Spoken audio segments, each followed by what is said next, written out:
Fala galera, então estamos de volta aqui no quarto bloco, quarto bloco, quase que não sai, né? Aí se liga só, a aula agora vai direcionar para um aspecto bem importante e bem difícil, então a gente tem de ter atenção. A gente vai trabalhar agora basicamente o que é tipologia textual. É óbvio que a gente vai trabalhar com a nomenclatura utilizada em concurso público, mas eu já te adianto. Na verdade, quando a gente fala em tipologia textual, que a gente tem narração, descrição e dissertação, a gente está trabalhando a forma como o texto se organiza. Então, se tivesse uma nomenclatura melhor, seria modos de organização textual, ou seja, é o modo como qualquer tipo de texto na língua portuguesa se organiza. Então, isso significa que qualquer tipo de texto na língua portuguesa ou é narrativo, ou descritivo, ou dissertativo. Essa é a verdade, tá? Agora, como nem tudo são flores, a gente vai ter de esmiuçar isso daqui através de um estudo dirigido para que você possa pegar as malícias do avaliador, beleza? Então vem aqui comigo, ó. Primeira coisa que a gente vai definir, o que são os tipos textuais e o que são os gêneros textuais. São, apesar de parecidos, né, bem distintos. Então, há duas formas diferentes de classificar os textos aos quais, né, são cobrados nos concursos públicos. Tipologia textual e gêneros textuais. Tipologia textual, classificação segundo as sequências de informação do texto, considerando características internas. Então, é aqui que a gente vai definir se é narrativo, descritivo, dissertativo e até tem um outrozinho aí para a gente poder trabalhar. Mas, basicamente, são esses três. Gêneros textuais, classificação segundo a relação entre a função do texto na sociedade e as características internas desse texto. Ou seja, em relação a gêneros textuais, nós temos diversos.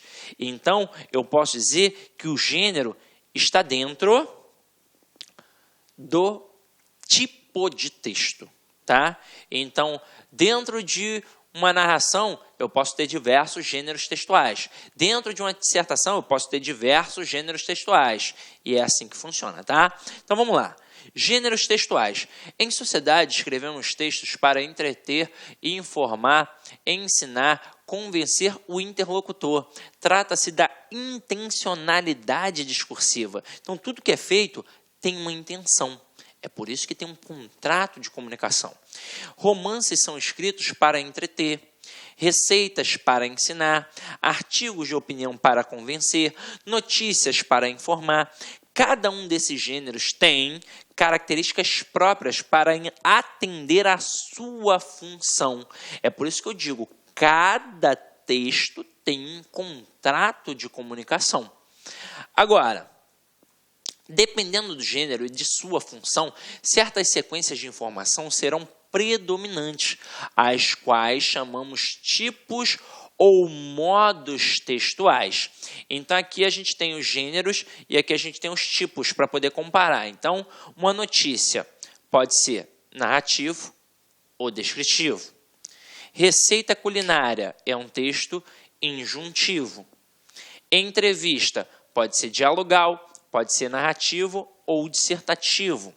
Bula de remédio, injuntivo, descritivo. Reportagem, narrativo, dissertativo. Então, galera, antes da gente partir para esmiuçar, né? Quase que não sai a palavra, então não ia sair mesmo. Então, vem aqui. Antes da gente esmiuçar, eu quero definir isso com vocês. Ó, modos de organização textual. É o que basicamente aparece lá no teu edital como tipologia textual. O que a gente tem aqui? A gente tem a narração, a descrição,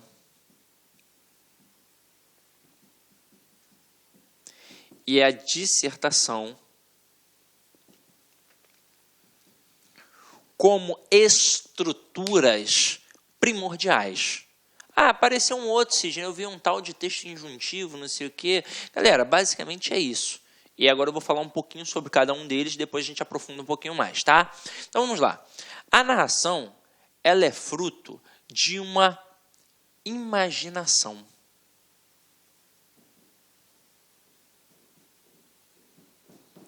A descrição é fruto de uma observação.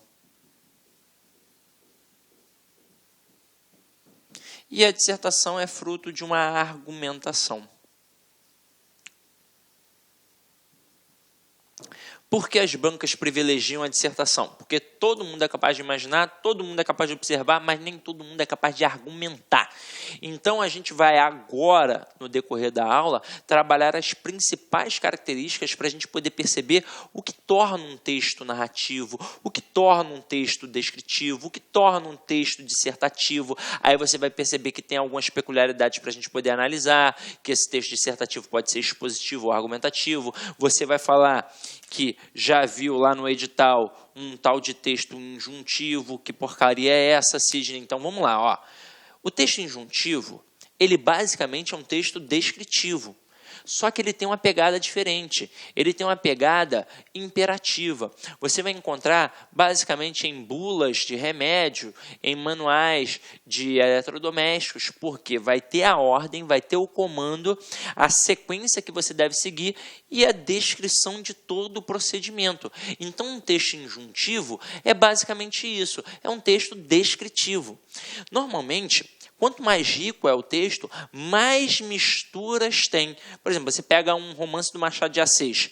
Teoricamente, a predominância dele é o quê? É um texto narrativo, mas ele tende a situar o leitor em tempo e espaço. Então, ele vai também falar dos personagens, então ele tende a descrever, para que você entenda a cena. E ele, em alguns momentos, faz dissertações, porque ele faz digressões sobre temas da sociedade, sobre política, economia e por aí vai. Então, é um texto muito rico. E aí você acabou percebendo que a narração funciona como se fosse um filme. Né? É um filme. Uma história que está sendo contada. Então, você vai criando um filmezinho na sua cabeça. A descrição funciona como se fosse uma fotografia. E a dissertação são os slides, né, que você vai ali trabalhando para poder convencer o camarada. Então, vem aqui comigo, ó. Vamos começar a brincar. Texto narrativo.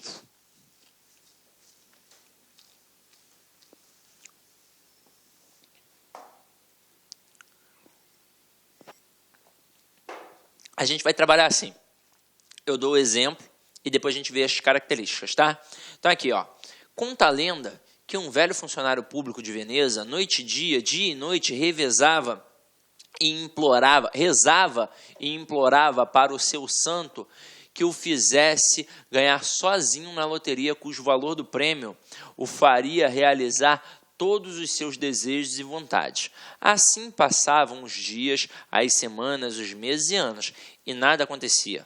Até que no dia do santo, de tanto que seu fiel devoto chorava e implorava, o santo surgiu do nada e, numa voz de desespero e raiva, gritou: "Pelo menos, meu filho, compra o bilhete!" O camarada queria ganhar na cena, né, na loteria, e não comprava o bilhete. Está de sacanagem, né? Então vamos lá, ó. Sequência aqui, ó. Vamos trabalhar. Tipo narrativo. Sequência de ações ao longo do tempo. Então, essa sequência que permite a gente entender a história como se fosse um filmezinho. Presença de narrador. Ou seja, tem sempre um narrador, que é um narrador personagem ou um narrador observador, ou seja, narrador personagem é aquele que participa da história, então o foco narrativo é em primeira pessoa, ou do singular ou do plural, eu, nós. Narrador observador, ele não participa da história, então ele está de fora, apenas observando, então o foco narrativo é em terceira pessoa, do singular ou do plural, então ele ou eles. Tem personagem, tem tempo, espaço, enredo e clímax. Então, isso aqui, ó, isso aqui é muito importante, porque responde às 4 famosas perguntinhas do texto narrativo. Um texto narrativo, ele sempre deve dizer quando, onde, como e quem. Ou seja, deve dizer quando aconteceu, onde aconteceu, para situar em tempo e espaço. Ele deve mostrar quais são os personagens, então quem está participando e como aquilo aconteceu, até para a gente poder perceber o clímax do processo, o enredo, tudo direitinho. Então, se não tem isso, não é um texto narrativo. Então, tem de ter quando, onde, como e quem.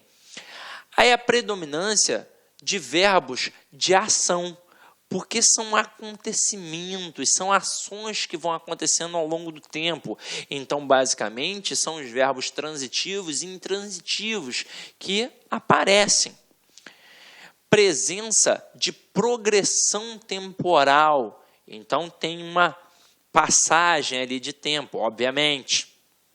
Predominância do presente e do pretérito perfeito, porque ele está contando... Olá, meus amigos, tudo bem? Sou o professor Luiz, desculpa interromper essa sua grande videoaula, mas muitos de vocês estão perguntando, professor, e o PDF dessa aula? Onde que está o PDF dessa aula? Atenção, o PDF dessa aula, a gente pede uma pequena contribuição aqui para a nossa plataforma da Lá Concursos, né?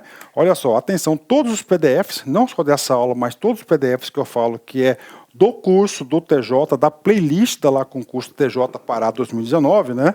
Mais o Personal Coach. O que é o Personal Coach? É a nossa ferramenta pedagógica, ou seja, você pode assistir também esse vídeo, tá, lá na plataforma através do Personal Coach. Personal significa pessoal e coach significa treinador. Você vai ter um treinador pessoal aqui, a gente vai controlar você, a gente vai ranquear, nós vamos acompanhar o seu desempenho. Professor, quanto custa os PDFs e mais o Personal Coach? Apenas R$ 29,90 é o preço aí dessa pequena contribuição desse projeto aí da Lá Concurso, ok? Forte abraço, já, tchau. Uma história. Então, a presença do pretérito é muito marcante e a presença do presente é apenas para intensificar aquela história que está sendo dita. Então, a gente já trabalhou aqui as características. O principal, as 4 famosas perguntinhas. Quando, como, onde e quem. Beleza? Tranquilo? Então foi. Características do texto narrativo. Agora, olha aqui comigo. Observação 1. Já mencionei, mas a gente vai reafirmar aqui agora. Ó. Categorias de narrador. Foco narrativo. Narrador personagem. Narração em primeira pessoa. Exemplo. Ontem acordei cedo, tomei café e fui pedalar. No entanto, devido à chuva, logo voltei para casa. Então, reparem que o cara falou em primeira pessoa o tempo todo. Se ele falou em primeira pessoa, só pode ser um narrador que participa da história. Portanto, um narrador personagem. Agora, olha aqui o narrador observador. O foco narrativo vai ser em terceira pessoa. Então, Atadolfo acordou cedo, tomou café e foi pedalar. No entanto, devido à chuva, logo voltou para casa. Como o camarada não participa da história, ele fala do outro. Então, aqui, o tempo todo falando da Atadolfa, ou seja, o tempo todo falando de uma terceira pessoa. Porque ele é a primeira pessoa, você é a segunda pessoa, e a pessoa da qual ele está utilizando aqui para poder falar, narrar, é a terceira pessoa, ele está falando de alguém.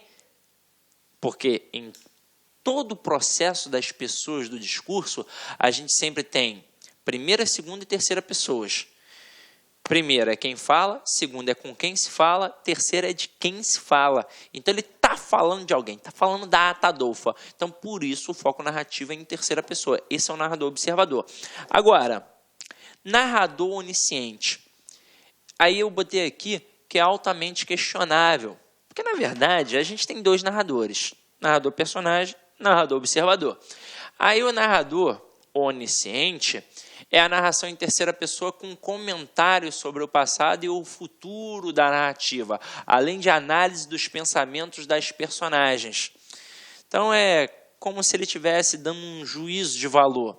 O que seria um narrador onisciente? Onisciente é aquele que sabe tudo. Mas, caramba, o narrador observador... ele sabe, ele está de fora. Então aqui, ó, Maria acordou cedo, tomou café e foi logo pedalar. Mas não, no final da história, Maria não terá um dia tranquilo assim. Em vez disso, Maria encontrará uma série de problemas e perigos em seu caminho. Então é como se fosse um algo a mais em relação ao narrador observador. Basicamente, para título de prova, eu tenho que ficar ligado se a narrativa é em primeira ou em terceira pessoa. Até mesmo porque um narrador onisciente, ele também vai narrar em quê? Em terceira pessoa. Então é óbvio que ele é uma espécie de observador. Ele também está de fora. Entenderam a pegada? Então, na hora que você mata isso, que o cara está trabalhando ali em primeira pessoa, em terceira pessoa, você responde qualquer tipo de questão. Olha só que interessante. Uma vez que é uma questão... Aliás, deixa quieto. Tem no material. A gente vai fazer. Então, aqui, ó, continuando. Observação 2. O texto narrativo é um texto polifônico, em que as diferentes falas são apresentadas em discursos. Aí a gente tem, obviamente, discurso direto, indireto e indireto livre. Aí acompanha aqui comigo, ó. Discurso direto. A fala do personagem é apresentada de forma direta, sem paráfrases do narrador, ou seja, sem interferência do narrador. Então a fala é automaticamente apenas do personagem. Então a gente coloca aqui, ó. A Tadolfa disse, : ontem choveu muito na região sul. O que a gente vai ter de característica nesse discurso direto? O que a gente tem aqui? A gente tem sempre o verbo de elocução. O que é o verbo de elocução? O verbo que prepara para a fala. Como assim, Sidney? Vamos lá. Lembra que eu disse, lá no início da aula, que quanto maior o teu conhecimento de mundo, maior a tua capacidade interpretativa, os linguistas, eles chamam o conhecimento de mundo de saber elocucional. Então, quanto mais eu sei sobre uma coisa, mais eu posso falar sobre esta coisa, mais eu posso elocucionar. Então, verbo de elocução é aquele verbo que prepara para a fala. Perguntou, disse, indagou, respondeu e por aí vai. Então, já que a tentativa é transpor a fala, eu tenho que trabalhar um verbo que prepara uma fala, que é o verbo de elocução. Aí, além do verbo de elocução, eu tenho os sinais característicos de pontuação, os 2 pontos e o travessão. Não necessariamente precisam aparecer os dois, pode aparecer só um ou outro. Sidney, tem mais algum sinal? Tem. As aspas. Então, quando o camarada coloca um texto que está destacado entre aspas, é para mostrar que ele não é o autor daquela frase. Então, é óbvio que é a fala do personagem quando cai na questão, tá? Aí, olha só que interessante. Em que momento você lê ontem choveu muito na região? Num momento em que você está lendo. Então, normalmente, a fala é até presentificada, por mais que ele trabalhe outros tempos, como trabalhou aqui, ó, ontem choveu muito na região. Mas, na hora que ele diz com o verbo no pretérito, é porque ele está falando de alguma coisa no presente, ó, o ontem. Ontem choveu. Já dá a ideia de saber que hoje, agora, não está chovendo. Então, aqui, além da personagem, que é a Tadolfa, a gente tem o verbo de elocução, os 2 pontos, o travessão e a fala que é do personagem, ou seja, da Tadolfa. Discurso direto, quem fala é o personagem. Agora, olha o discurso indireto. No discurso indireto, eu ainda tenho a tentativa de transpor a fala, é um discurso. Só que agora, o narrador reconta a fala do personagem com suas próprias palavras, portanto, tem interferência do narrador. Então, agora não é mais o personagem que está falando, é o narrador. Funciona como se fosse uma fofoquinha. Então, aqui, ó, a Tadolfa disse que no dia anterior chovera muito na região sul. Eu continuarei tendo o verbo de elocução. Afinal de contas, é a tentativa de transposição de uma fala. Mas eu vou perder os sinais característicos de pontuação, os 2 pontos e o travessão, ou talvez a possível aspas. E aqui eu terei uma conjunção integrante, o famoso que na pegada, você já estudou, dá para a gente substituir pela palavra isso. Ó, a Tadolfa disse isso. Dá para eu pegar toda a oração encabeçada pelo que e trocar pela palavra isso. Então, matamos. Então, qual é a diferença básica entre o discurso direto e indireto? No discurso direto, a fala é do personagem. No discurso indireto, quem está ali é o narrador. É a fofoquinha, tá? Aí a gente tem agora... Peraí. As alterações gramaticais na mudança do discurso, noções de tempo e pessoa para a gente poder pegar legal. Ó. Exemplo aqui, ó.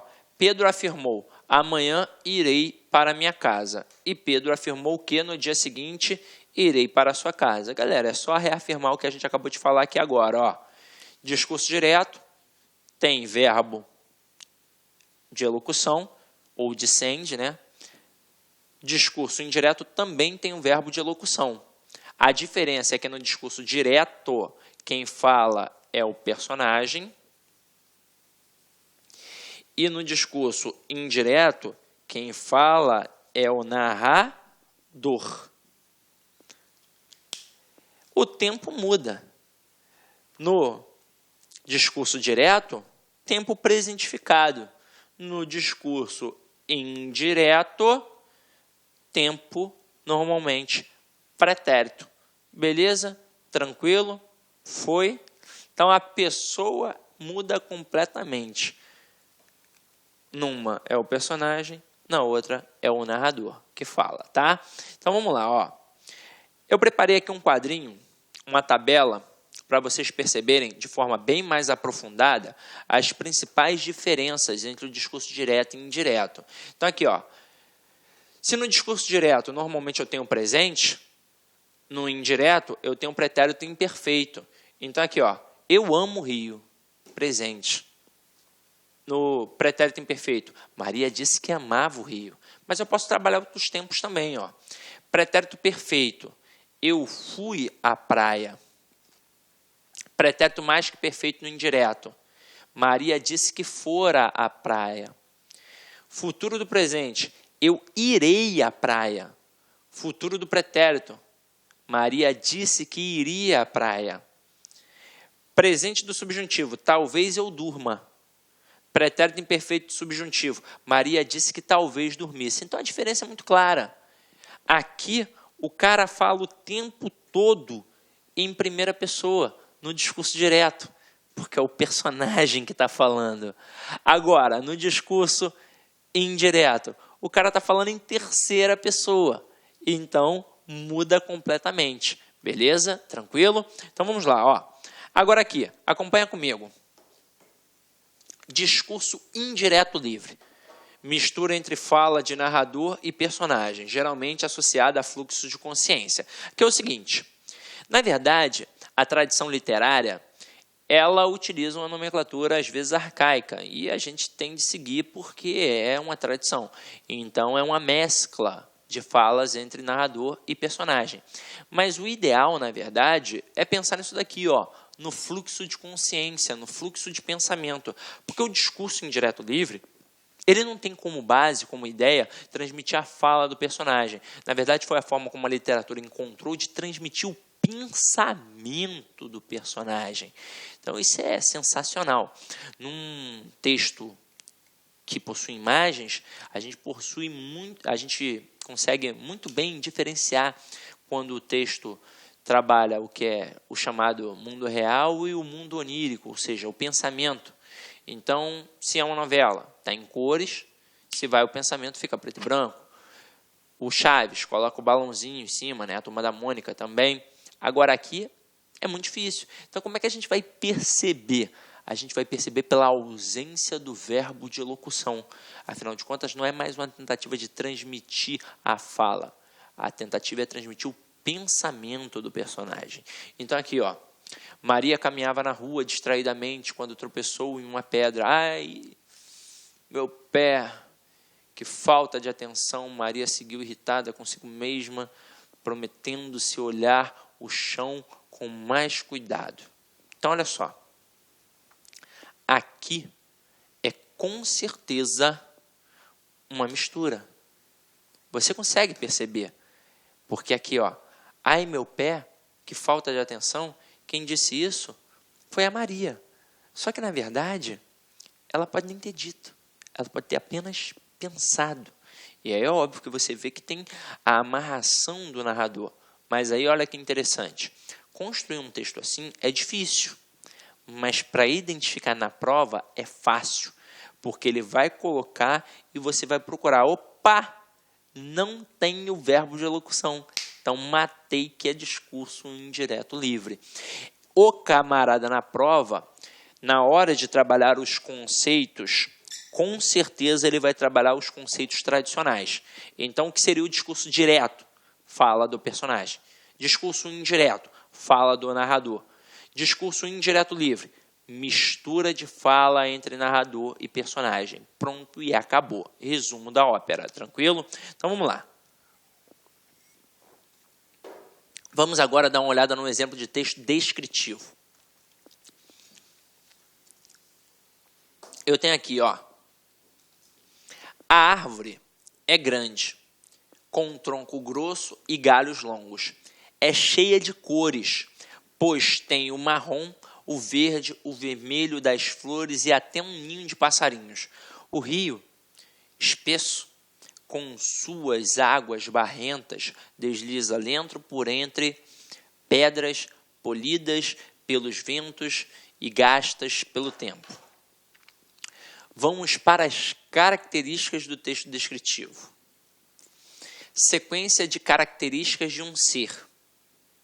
E aí, se ele está trabalhando as características de um ser, tem a predominância de adjetivos e substantivos.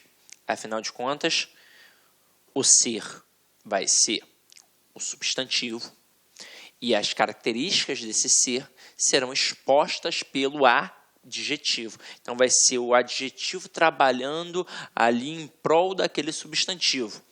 A ausência de progressão temporal, afinal de contas, a gente marca a progressão temporal para contar uma história na narração. Presença de verbos que não indicam ação, ou seja, se eu vou trabalhar a caracterização, eu vou trabalhar com verbos de ligação. E predominância do presente e do pretérito imperfeito. Então, basicamente, na hora que a gente trabalha a descrição ela trabalha em prol da narração. É para o camarada poder situar o leitor ali, basicamente no tempo e no espaço, principalmente no espaço, para a gente saber se é um espaço rural, se é um espaço urbano, como é que é aquele espaço. E para trabalhar os personagens também. Agora, é claro que ele pode fazer o uso de uma descrição objetiva e de uma descrição subjetiva. Como é que isso funciona, Sidney? Então, vamos lá. Ó. Quando a gente pega a descrição, essa descrição pode ser objetiva ou subjetiva. Sidney, acho que eu já vi isso em outro momento. Que bom, a gente reforça. Então, aqui, ó, descrição objetiva é quando eu trabalho fatores físicos. E descrição subjetiva é quando eu trabalho fatores psicológicos. Então, quando eu digo que o camarada é alto, magro, baixo, gordo, tem um olho azul, cabelo castanho, por aí vai, eu estou trabalhando a descrição objetiva. Quando eu digo que o camarada é introspectivo... Olá, meus amigos, tudo bem? Sou o professor Luiz, desculpa interromper essa sua grande videoaula, mas muitos de vocês estão perguntando, professor, e o PDF dessa aula? Onde que está o PDF dessa aula? Atenção, o PDF dessa aula, a gente pede uma pequena contribuição aqui para a nossa plataforma da Lá Concursos, né? Olha só, atenção, todos os PDFs, não só dessa aula, mas todos os PDFs que eu falo que é do curso do TJ, da playlist da Lá Concurso TJ Pará 2019, né? Mais o Personal Coach. O que é o Personal Coach? É a nossa ferramenta pedagógica, ou seja, você pode assistir também esse vídeo, tá, lá na plataforma através do Personal Coach. Personal significa pessoal e coach significa treinador. Você vai ter um treinador pessoal aqui, a gente vai controlar você, a gente vai ranquear, nós vamos acompanhar o seu desempenho. Professor, quanto custa os PDFs e mais o Personal Coach? Apenas R$ 29,90 é o preço aí dessa pequena contribuição desse projeto aí da Lá Concurso, ok? Forte abraço, já, tchau. Nervoso, alegre, violento, eu estou trabalhando a descrição subjetiva. Então, isso é fácil, isso é tranquilo. Fatores físicos, descrição objetiva. Fatores psicológicos, descrição subjetiva. Normalmente, a descrição trabalha em prol da narração. Agora, existe o texto descritivo que não trabalha em prol da narração? Existe. É o texto injuntivo.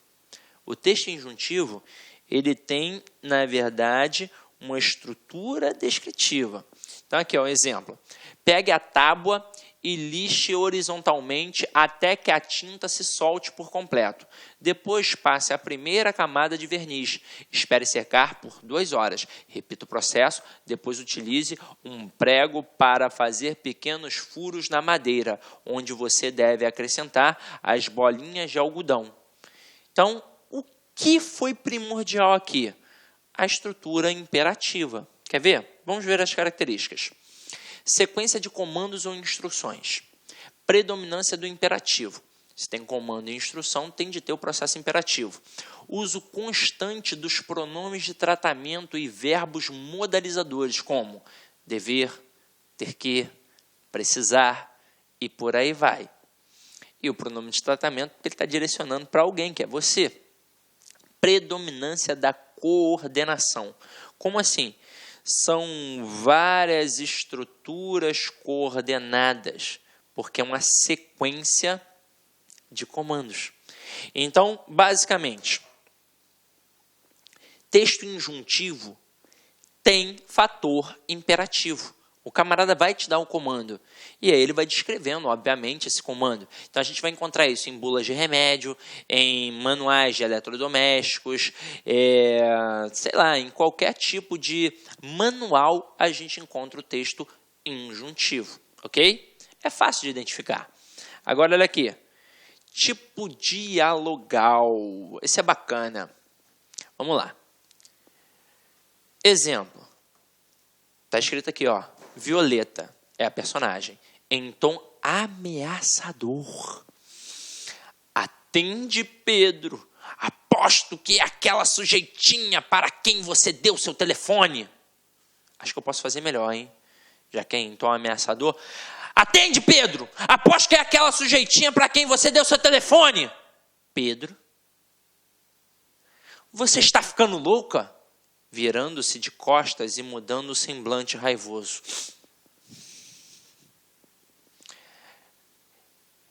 Eu nunca darei meu telefone para outra mulher que não fosse você, meu amor. Violeta, apaixonadamente. Jura, Pedro? Voltando para a raiva inicial. Quem sabe eu esteja mesmo louca? Sarcástica. Não é, querido?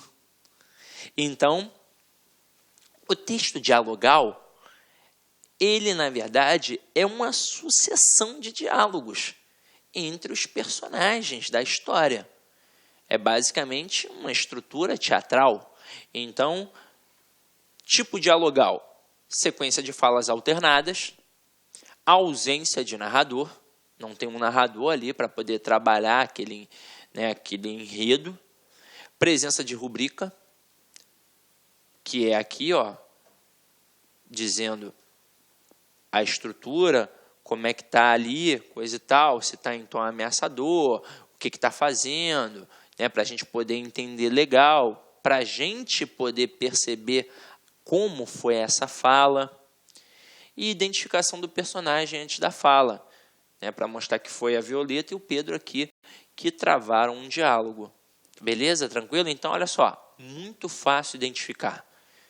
Tem a apresentação do personagem, tem a fala de forma sucessiva aqui, né? Tem uma sequência de falas alternadas, tem sempre essa rubrica aqui para poder mostrar como é que foi, se foi em tom ameaçador, se foi de forma feliz, se foi apaixonado, se foi nervoso e por aí vai. E a gente sempre, nesse tipo de texto dialogal, a gente vai ter a ausência do narrador. Não tem aqui um narrador comandando o processo. Tem, na verdade, uma sequência de falas alternadas. Até mesmo para a gente poder perceber quem é que está falando. Beleza? Agora, vem aqui comigo para a gente poder ver o texto expositivo. Exemplo. Então, vamos lá. Fotossíntese é um processo fisioquímico realizado pelos vegetais clorofilados. Estes seres sintetizam dióxido de carbono e água, obtendo glicose, celulose e amido através de energia luminosa. 12H20 mais 6CO2 6O2, 6H20. Pô, não sei nem o que é isso. Isso é muito louco, né, cara? Pô, foi a pior matéria que eu fiz na escola, química. Odiava, cara. Só não odiava mais que o professor era engraçado, velho. Então, aqui, ó. Este é um processo do anabolismo em que a planta acumula energia a partir da luz para uso de seu metabolismo, formando adenosina, trifosfato, o ATP. Cruz credo, né? Então, vem aqui comigo, ó. Galera, quando a gente pega o texto dissertativo, que é aquele que basicamente é a defesa de uma tese, de uma opinião, essa é a estrutura argumentativa. Mas o texto dissertativo, ele pode apenas expor um fato. E quando ele expõe, ele não tem a intenção de convencer. Ele tem apenas a intenção de informar, de apresentar. Então aqui, ó, características. Sequência de informações neutras. Ponto. Acabou. Objetivo central. Informar. Predominância de verbos no presente. E predominância da terceira pessoa, óbvio. Agora aqui, tipo argumentativo. No meu ponto de vista, a pena de morte é negativa e por isso não deve ser legalizada. Afinal, que direito temos nós de tirar a vida de alguém? Talvez até a culpa última do comportamento seja a própria sociedade, uma vez que cada pessoa é sempre o produto da educação que teve e foi moldada pelo ambiente sociocultural em que cresceu. Então, observem, o cara buscou um convencimento aqui. Para ele, a pena de morte não deve ser o quê? Legalizada. E ele apresenta argumentos para poder sustentar essa ideia, consequentemente te convencer de que a pena de morte não é bacana. Então, olha só aqui as características. Sequência de argumentos para defender um posicionamento. Óbvio. Presença de conectivos de causa e consequência. Para poder mostrar, ó, está fazendo isso? Olha o que vai acontecer. Marcas de subjetividade e expressão de opinião. Aqui, ó, o cara até botou assim, ó, no meu ponto de vista. Mas se fosse uma redação que você estivesse produzindo para um concurso público, você sabe que você não iria escrever assim. O artigo de jornal não é igual à redação do concurso público. Você evita falar em primeira pessoa, porque é uma característica. Você fala em terceira pessoa para poder se distanciar. Ou então você fala em primeira pessoa do plural, porque você é um ser daquela sociedade. Mas sempre argumentando, sempre colocando ali as relações de causa e consequência. Até mesmo porque na redação que você produz no concurso público, de quem pode ser aquela ideia? É a sua. Mas é uma ideia que trabalha o convencimento. E aqui notoriamente buscou convencer que não é legal a pena de morte. Diferentemente total daquele outro exemplo que trabalhava a questão da fotossíntese, que foi apenas uma ideia que foi apresentada, mas não teve nada para ser ali sustentado, argumentado. Ah, você tem que fazer isso porque é bacana ou porque é ruim, né? Ou então não deve fazer porque é ruim. Não teve como, não teve isso. Agora, olha aqui as características. A gente já viu, né, as características. Então, já que a gente já viu essas características aqui, a gente vai partir agora para umas questõezinhas para a gente poder aprofundar essa ideia, tá? Então, aqui, ó. Tem um texto e a gente vai fazer a leitura e depois vai ver o comando da questão. Então, aqui, ó. No Brasil, a coleta de materiais recicláveis, tais como latinhas, garrafas PET, papelão, papel, isopor, nem sempre é vista com o respeito devido. Claro que existem exceções, mas muita gente reclama das carroças que atrapalham o trânsito. E mesmo quando param para descansar ou recolher material, os catadores são vistos com desconfiança ou desdém. O mais complicado é fazer determinadas pessoas enxergarem nessa atividade um tratamento árduo e extremamente útil. Então, tá vendo? Olha só. Aqui tem uma ideia que está sendo apresentada. Mas não está sendo só exposta. Tem um juízo de valor aqui. E quando a gente começa a trabalhar um juízo de valor, a gente já percebe que é um texto dissertativo argumentativo. Então, vamos lá. São homens e mulheres anônimos que contribuem para o milagre da transformação do lixo que entope bueiros. Os especialistas consideram que uma das principais razões da ocorrência de enchente é exatamente a ausência de vazão dos nossos principais rios, em cujos leitos há enorme quantidade de sedimentos. Então aqui não tem o texto todo, aqui tem fragmentos, mas a ideia já foi clara. A defesa desta profissão, que são os catadores de lixo, que contribuem bastante para evitar as enchentes. Esse texto caracteriza-se como predominantemente dissertativo ou argumentativo. Perfeito. Ele defende uma ideia, e que a gente percebeu claramente. Então, já que ele argumentou, já que ele defendeu, texto dissertativo, argumentativo. Então, gabarito dessa questão aqui, né, ela não é de alternativa, é para marcar, é para julgar. Então, ó, gabarito certo. Vamos para a próxima aí, ó. Óleos de ressaca. Eu já vi que é um texto do Machado de Assis. Primeiro, vou te perguntar, o que são óleos de ressaca? Né? A galera pensa, tá chapadona, tá com sono. Não. Óleos de ressaca são como óleos da ressaca do mar. Como é que fica a ressaca?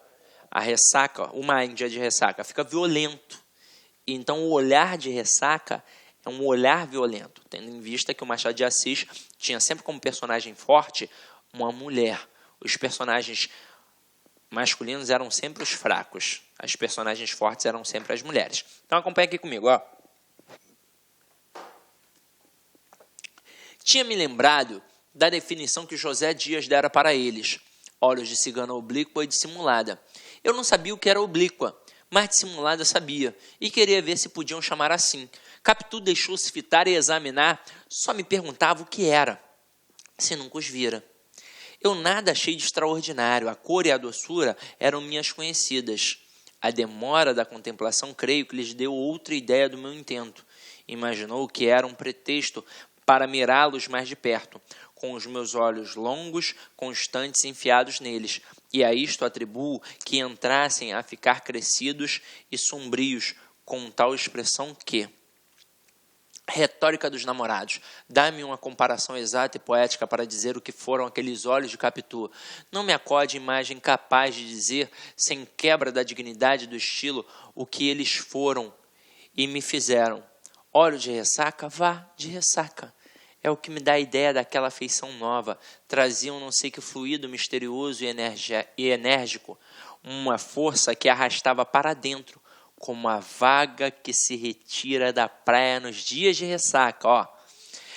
Para não ser arrastado, agarrei-me às outras partes vizinhas, às orelhas, aos braços, aos cabelos espalhados pelos ombros, mas tão depressa buscava as pupilas, a onda que saía vinha crescendo, cava e escura, ameaçando envolver-me, puxar-me, tragar-me. O olhar forte da porra, né? Então vamos lá, ó.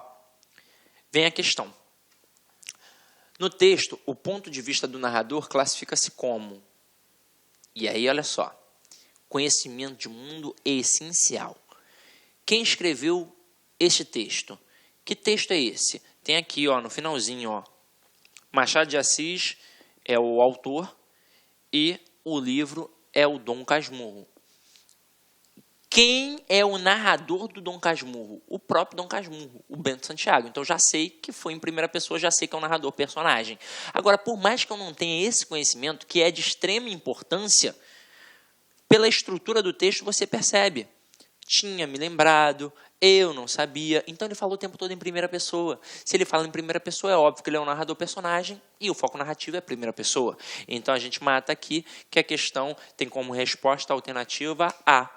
Primeira pessoa, narrador, personagem, ok? Então, vamos lá, ó.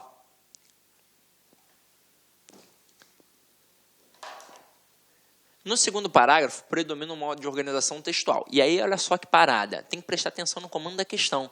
Se ele falasse em relação ao texto todo, a predominância do texto é narrativo. Narrativo, pô, é um romance. Agora, ele direciona para o segundo parágrafo, que é essa parte aqui que ele fica descrevendo a situação, descrevendo, né, o olhar, a situação ali com a Capitu. Então, é óbvio que aqui agora a alternativa correta é a letra B de bola. Beleza? Então, alternativa B de bola. Próxima questão aí, ó. Acompanha aqui comigo, ó.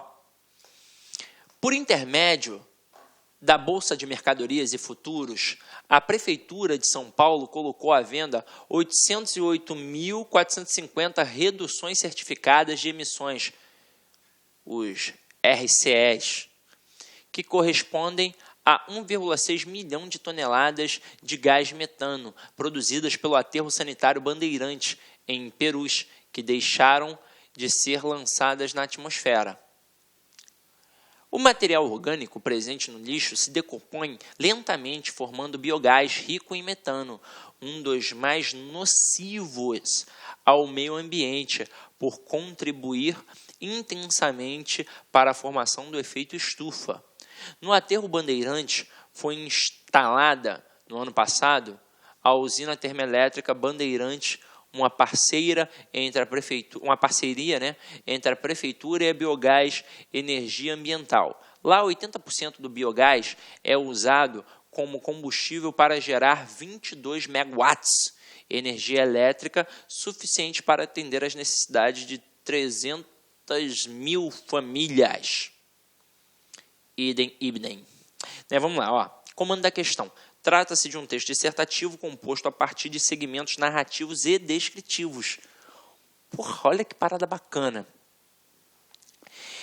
Ele apresenta aqui uma informação, né, que aconteceu com as RCEs.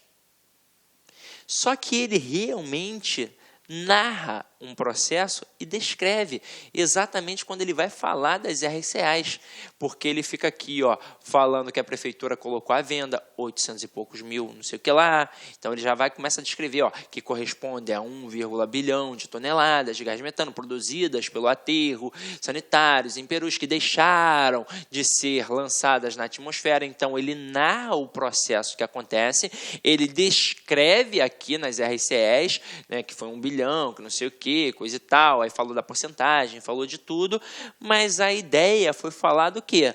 Do material orgânico que estava ali, do gás metano, que, na verdade, altera, que contribui de forma negativa aí para o efeito estufa. Então, caramba, perfeito. E isso é para mostrar que um texto não é puro, que um texto não é obrigatoriamente narrativo, descritivo ou dissertativo. Ele tem uma predominância. E aqui, ele predominantemente é um texto dissertativo, mas ele usa a estrutura narrativa e descritiva em prol dele. Então, aqui a resposta dessa questão, mais uma vez, é correta. Pode botar aí. Agora, vamos lá, ó. Para finalizar aqui, para ficar bonito, uma mensagenzinha aí do Bob Marley, ó. A cada dia que vivo, mais me convenço de que o desperdício da vida está no amor que não damos, nas forças que não usamos, na prudência egoísta que nada arrisca e que, evitando-nos do sofrimento, perdemos também a felicidade. Então a vida é para ser vivida, sem medo, meu companheiro. Vamos amar e amar e amar e amar. Essa é a mensagem que eu tenho para te dar. Então, avalie a aula, porque a gente faz com todo carinho, objetivando a melhor coisa possível. Então, é isso, meu companheiro. Espero ter contribuído um pouquinho para a aquisição do teu conhecimento. Eu acho que agora a gente já tem uma bagagem legal para trabalhar o processo de análise textual na prova do CESP. Afinal de contas, a gente trabalhou os aspectos de conhecimento de mundo aqui. Você já sabe identificar o que é um texto, se é narrativo, se é descritivo, se é injuntivo, se é dialogal, se é um texto verbal ou não verbal, se é denotativo ou conotativo, o que é uma intertextualidade. E a gente já aprendeu na aula de interpretação também as pegadas, as malícias para poder identificar se o texto é, né, se o comando da questão é um comando de compreensão ou de interpretação, se a resposta está ali dentro do texto ou se realmente vai exigir esses conhecimentos a mais de vocês, beleza?